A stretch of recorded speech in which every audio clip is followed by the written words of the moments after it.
Welcome to my home. If you're new here, my name's Danielle. Over the years of organizing and helping people simplify their spaces, the same issues tend to be the problem. If you focus on these 6 elements, your home will feel lighter, fresher, calmer, and more clean. First of all, before you can do any other element in this video, you need to declutter your spaces. Less is best. Decluttering is key. You don't want to be organizing and storing things that you don't like, you don't use. You have to pare down your belongings if you want your home to feel light and organized and intentional. I recommend going through your home room by room. It's way less distracting and it's easier for you to stay on task when you're doing one room a day or one room a weekend rather than jumping from area to area in your home. I've personally done this. I did a 7-day declutter challenge. I'll leave that video linked below. I basically did 7 different areas of my home that were kind of causing me stress, but I did it in only 1 hour a day. That was extremely effective because I was up against the clock, so I put a fire under my butt to get things decluttered as quickly as possible. And I feel like because I was on a time crunch, I was a little bit more ruthless in what I was willing to part ways with. So that was highly effective. All right, next, once you have your house pared down and decluttered, you need to create a home for everything in your home. So when I say this, it's less about the aesthetics and more about the function. Now that you have everything pared down, think simple compartments. I know a junk drawer is a hot spot for a lot of people in their homes. I believe that just because it's a junk drawer doesn't mean it shouldn't be organized. For me personally, it is probably one of the most used drawers in my home. We're constantly reaching for it. We keep our pens in there, scissors, tape, just miscellaneous little tools, things like that. For me and my family to be able to function well, I keep my junk drawer very organized. I like a lot of little compartments and everything very specifically organized, but it does not have to be that way. You could do a much broader categoried organization style. If you're someone that just tends to chuck everything behind closed doors, that would be a really beneficial way for you to organize that drawer. By creating a home for all your things in your home, the next element can kind of work more smoothly for you. All right, next is the one-touch rule, or don't put it down, put it away. Every day as you're moving through your home, constantly be asking yourself if that's where this item belongs. You need to create the habit of, instead of moving clutter from place to place, just put it where it belongs the first time. If you notice that your kitchen island tends to be a hot spot for keys and your purse and just those items that are constantly coming into your home, you need to create some sort of a clutter catcher or a tray or a dish or a hook,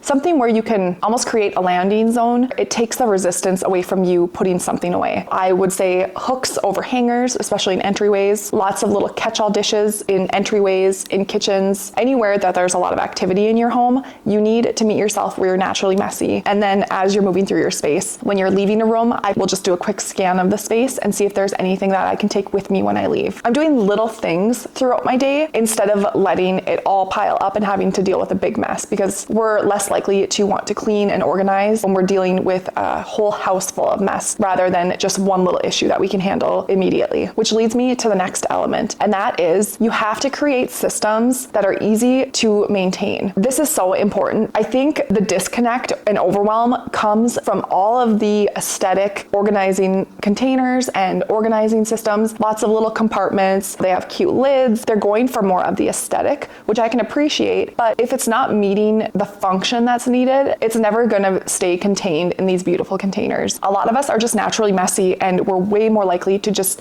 toss something in rather than pulling out a box and then storing it away and then putting the lid on it. It's too many steps, especially for items that we're reaching for over and over and over again. I've learned that cords and cables in our home are one of those hot spots where our family will not wrap up cords and put them into cute little organizers. I can try to compartmentalize it. Instead of doing that and having this mess of cables, I've just come to terms with it's okay for the cords to be in a single basket and we can rummage through and find our cords.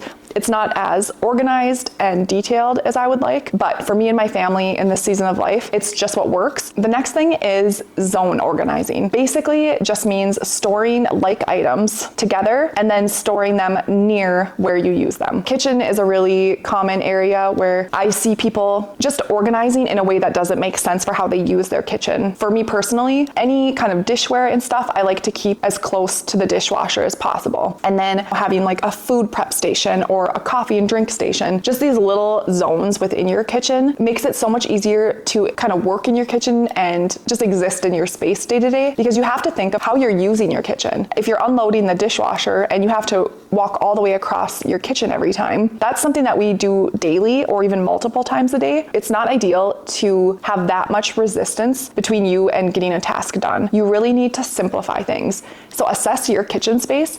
If you notice that you store a lot of things away from your dishwasher or where you do your food prep, try to maybe shift your kitchen layout around. And it doesn't have to be what is like the typical standard. I really don't think there's any rules when it comes to organizing, because what we're storing is different, how we use our spaces is different. I've lived in so many different places, and while I have a general like organizing style, I've had to organize all my spaces differently because of space I'm allowed, how I use those particular spaces. Really get creative and feel free to shuffle things around to what might not even seem normal. I think you'll see a huge difference. And lastly, you have to create systems moving forward that are going to help you maintain all these other elements of a clean home. And that is, you have to have daily non-negotiables, weekly chores, monthly, yearly. All these little tasks that you do constantly is what's really going to help you maintain the state of cleanliness and order in your home. It's so much easier to keep up rather than catch up. So focus on doing a little bit every day, and I think you'll see a huge shift in the way your home is run. All right, thank you so much for hanging out with me today. I hope you found some value from today's video that you can implement in your own home. Let me know in the comments below, what do you do around your home daily? What are your daily non-negotiables? And what are you going to declutter from your home? Thanks so much for watching. I'll see you in the next one.